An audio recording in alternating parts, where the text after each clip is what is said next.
갈라디아서 3장 19절에서 29절 말씀.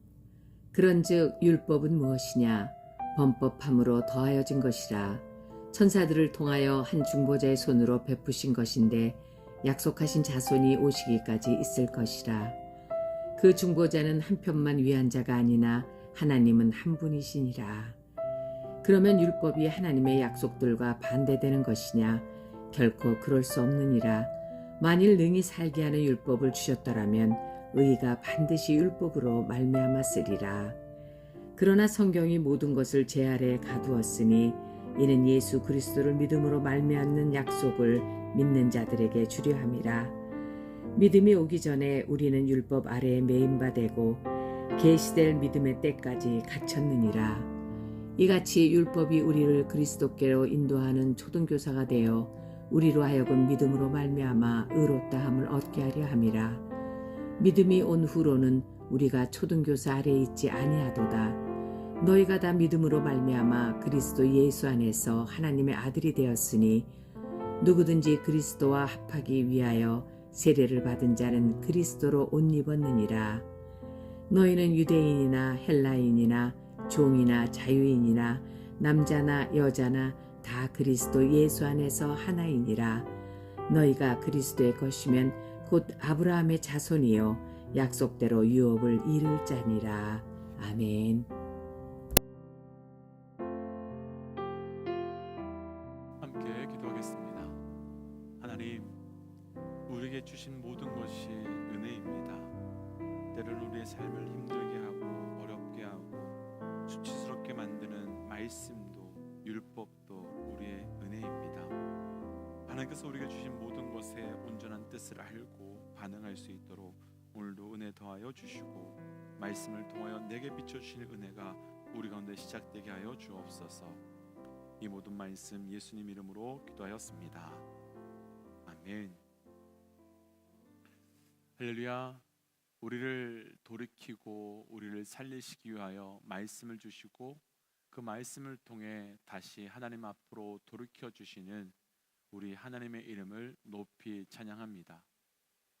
오늘 우리와 함께 나눌 말씀의 제목은 율법을 주신 이유, 율법을 주신 이유라고 하는 말씀의 제목으로 하나님께서 왜 우리에게 율법을 주셨는가에 대한 말씀을 함께 좀 묵상해 보려고 합니다. 먼저 우리가 율법에 대한 오해 한 가지를 좀 풀어보고 말씀을 묵상해 보고 싶은데요. 저를 비롯해서 많은 믿음의 사람들이 율법에 대해서 부정적인 인식을 가지고 있는 것이 사실인데요. 그것은 사실 율법에 대한 오해 때문입니다. 오늘 말씀 후반부에서도 한번 나누겠지만 율법은 하나님께서 모세를 통하여 우리에게 주신 은혜의 사건입니다. 하나님께서 우리에게 주신 것이라면 그것이 나쁜 것 혹은 우리에게 있어서는 안 될 것이 아니라 주신 이유와 주신 뜻이 분명히 있기 때문에 주신 것입니다. 분명 하나님께서 그래서 우리에게 주신 율법은 좋은 것일 것입니다. 그리고 우리에게 반드시 필요한 것일 것입니다. 우리가 여기서 구분하고 분별하고 싶은 것은 율법과 율법주의는 완전히 다르다라는 것입니다. 하나님께서 우리에게 율법을 주신 이유는 우리가 율법을 통해 하나님께 더 나아가도록 하기 위함입니다. 그러나 율법주의는 하나님께로 나아가도록 하여 주신 그 율법을 통해서 하나님께 나아가는 것이 아니라 나를 증명하고 나를 세우도록 사용한 것이 율법주의입니다. 그래서 예수님께서 당시 유대주의자들이나 바리새인들 그리고 율법주의자들을 비난한 것은 그들이 율법을 통해서 하나님께 나아간 것이 아니라 자신들의 신앙과 믿음을 자랑하고 증명하기 위한 도구와 방법으로 율법을 사용했기 때문에 율법주의자들이라고 표현하신 거고, 그래서 그들을 비난하신 것입니다. 오늘 말씀을 통해 우리는 율법주의자들이 아닌 율법의 은혜가 무엇인지를 함께 묵상하고 우리 삶에 율법을 주신 그 은혜를 따라 더 깊은 복음의 은혜로 나아갈 수 있는 영적 은혜가 저를 비롯한 우리 모든 믿음의 동역자들에게 있으시기를 주의 이름으로 축복하며 도전합니다. 율법을 주신 이유, 첫 번째는 먼저 본문 중에요 19절 말씀입니다. 19절. 그런즉 율법은 무엇이냐? 범법함으로 더하여 진 것이라. 천사들을 통하여 한 중보자의 손으로 베푸신 것인데 약속하신 자손이 오기까지 있을 것이라. 아멘.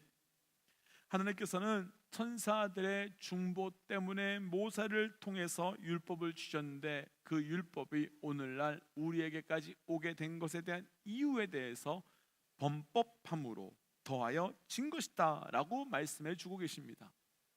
그러니까 하나님께서요 우리에게 율법을 주셨는데요, 범법, 그러니까 죄를 범하였기 때문에 또 죄를 범하도록 하기 위해서 율법을 주셨다라고 말씀하고 있는 것입니다. 사실 이렇게만 말씀을 보면 오해가 될 수 있습니다. 왜냐하면 마치 하나님께서 우리에게 율법을 주셔서 우리가 죄를 짓도록 한 것처럼 느껴질 수 있고, 율법 때문에 우리가 죄인이 아닌데 죄인이 된 것처럼 생각될 수도 있기 때문입니다. 하지만 이 말씀은 그런 말씀이 절대로 아닙니다. 이 말씀의 의미를 보기 위해서 우리 자막을 통해서요 로마서 4장 15절 말씀, 로마서 4장 15절 말씀을 함께 천천히 함께 좀 읽어보았으면 좋겠습니다. 로마서 4장 15절 말씀입니다. 함께 읽지요. 율법은 진노를 이루게 하나니 율법이 없는 곳에는 범법도 없느니라. 아멘. 이 말씀에서는요 하나님께서 우리에게 율법을 주신 분명한 이유가 나오는데요, 죄를 범법, 곧 법을 어긴 것으로 바꾸는 것이 율법이다라고 말씀하고 있는 것입니다. 무슨 의미인지 조금 설명해 본다면, 죄는요 법이라고 하는 기준이 없을 때는 죄가 될 수도 있고 죄가 되지 않을 수도 있습니다. 간단하게 우리 한국의 과거에는요 무단횡단이나 실내에서 흡연하는 것이 죄가 아니었습니다. 왜냐하면 그에 대한 법이 없었기 때문이었죠. 그래서 무단횡단과 실내에서 담배를 편안하게 폈었습니다. 그런데 그에 관한 법이 생기고, 그러면서 실내에서 담배 피는 것을 금지하고 무단횡단을 하는 것을 막으면서 그것이 죄가 되고, 실내에서 담배 피고 무단횡단하는 것에 대해서 책임을 지게 되는 법이 생기게 되었습니다. 그러니까 법이 없기 전에는 죄가 아니었는데 법이 생기면서 죄가 된 거죠.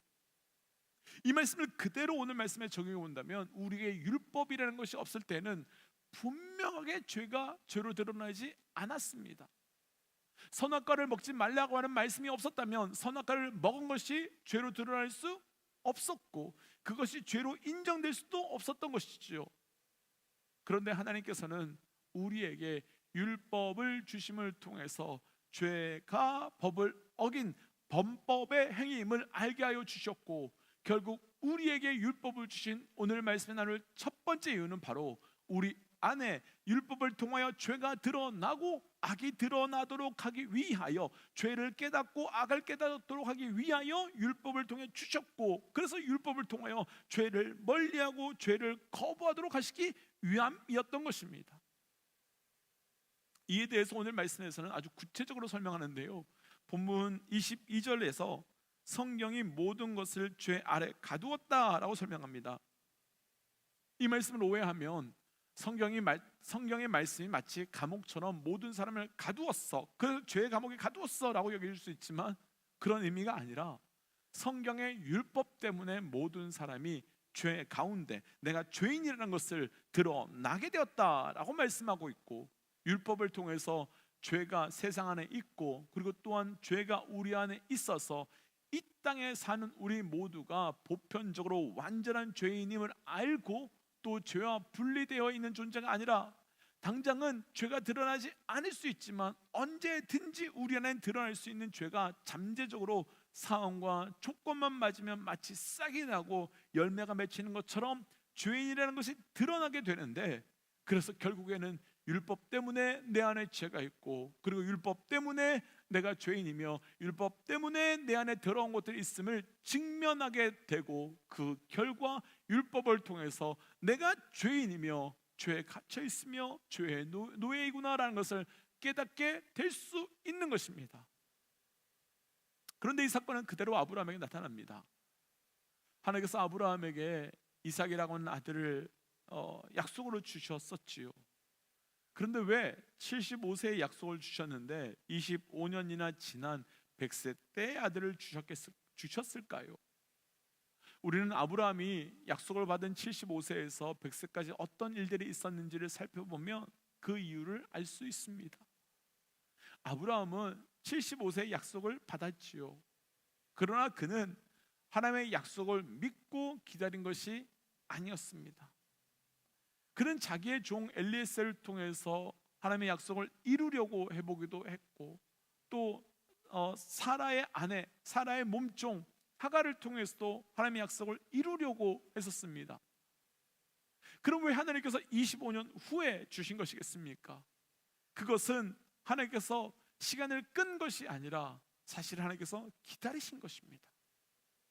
아브라함 스스로 나는 생명을 만들 수 있는 존재가 아니라는 것을, 그리고 내 안에는 어떤 소망의 가능성도 없다는 것을 인정하기까지 하나님께서는 기다려 주신 것으로, 그러니 100세에는 확실한 절망과 확실한 자기 인식이 이루어진 때로, 마치 우리에게도 율법은 나 자신이 정말로 어떤 자격도 없고 어떤 가능성도 어떤 것도 없는 그 절망을 깨닫게 하므로 예수 그리스도가 아니면 내가 살 수 있는 존재가 아님을 드러나게 하여 주실 것입니다. 뭐가요? 율법이요.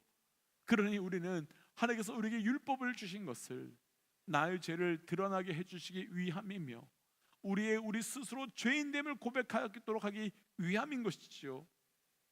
그래서 우리가 율법주의가 아닌 율법의 은혜 앞에 온전히 반응하고 그 율법을 통하여 하나님께 나아갔을 때 내가 얼마나 죽을 수밖에 없는 죄인인지를 고백함을 통하여 십자가만 붙들고 나아가는 영적 은혜가 있으시기를 주의 이름으로 도전합니다. 그럼 이런 생각이 들 수 있습니다. 왜 율법을 주셔서 우리 죄를 드러나게 하시는 걸까? 왜 우리를 부끄럽게 하시는 걸까? 그 이유가 바로 율법을 주신 두 번째 이유로 본문 24절 말씀입니다. 24절 함께 읽어볼까요? 함께 읽지요. 시작. 이같이 율법이 우리를 그리스도께로 인도하는 초등교사가 되어 우리로 하여금 믿음으로 말미암아 의롭다함을 얻게 하려 함이라. 아멘. 율법의 또 다른 기능에 대해서 설명하는데, 율법은 우리를 그리스도께로 인도하는 초등교사라고 설명합니다. 여기서 우리가 초등교사가 어떤 존재인지를 조금 명확하게 보기 위해서 초등교사의 헬라어 언어를 가지고 좀 살펴볼 필요가 있는데요. 초등교사를 원어 헬라어로는 파이다고고스라고 하는데요. 이 단어의 원래의 뜻은 단순한 교사, 선생의 의미, 선생, 그거 아닙니다. 파이다고고스는 초등교사는 좋은 교사라기보다는 언제나 회초리 혹은 막대기를 들고 엄하게 얼굴을 인상 쓰고서 언제든지 야단치거나 때릴 준비를 하는 무서운 후견인 같은 의미입니다. 그럼 이런 초등교사가 왜 우리에게 필요한 것이겠습니까? 앞서서 우리가 나누었지만 율법은 우리의 죄를 드러나게 하고 죄가 법을 어긴 것을 알려주는 역할을 합니다. 그러나 그렇게 수동적인 역할만에서만 그치는 것이 아니라 그 절망에서 멈추거나 포기하지 않고 우리가 계속해서 예수께로 인도해 가는, 그리고 우리가 예수께로 끌려가는 역할을 하는 것이 바로 율법 초등교사인 것입니다. 그래서 우리가 이미 구약의 말씀에서 보았지만 율법을 통해서 죄를 깨달은 사람들은 반드시 어린 양의 피를 가지고 제사의 자리로 끌려가야만 했고, 그 피를 통해 죄를 씻고 속죄의 자리로 나아가게 되었습니다.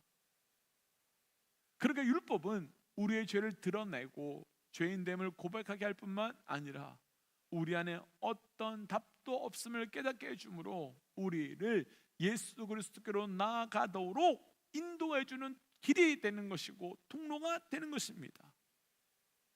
그렇다면 지금까지의 말씀을 좀 정리해 본다면, 율법은 우리의 죄를 드러나게 할 뿐만 아니라 우리를 예수 그리스도께로 나아가는 초등교사로, 이 율법이 없었다면 온전한 은혜의 깊이, 은혜의 능력을 절대로 우리는 알 수 없게 되는 것으로, 그래서 율법주의는 나의 온전함을 증명하는 것이라고 한다면 율법은 나의 죄인됨을 드러내고 증명하는 것으로 우리를 십자가 앞으로 이끌어 나아가게 될 것입니다.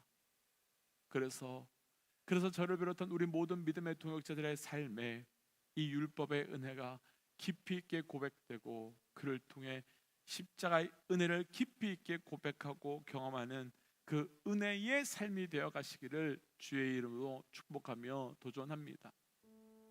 그래서 이 시간 주신 말씀을 기억하며 이렇게 기도하고 싶습니다. 하나님, 내가 율법주의가 아닌 율법의 은혜로 사는 자 되게 하시고 그를 통해서 십자가의 구원의 은혜로 살게 하소서라고 함께 기도하겠습니다. 함께 기도할까요? 하나님 주신 은혜를 붙들고 기도하며 나아갑니다. 아버지요, 나를 죄인됨을 고백하게 하시고 죄인됨을 깨닫게 하여 주셔서 그 죄인됨의 은혜 속에서 나를 다시 살려주시니 감사합니다.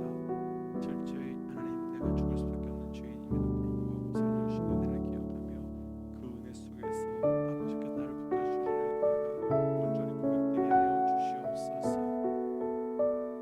하나님, 우리에게 율법을 주심을 통하여 복음의 은혜를 알고 복음의 능력을 알고 복음의 소망을 알게 하여 주시는 데 감사합니다.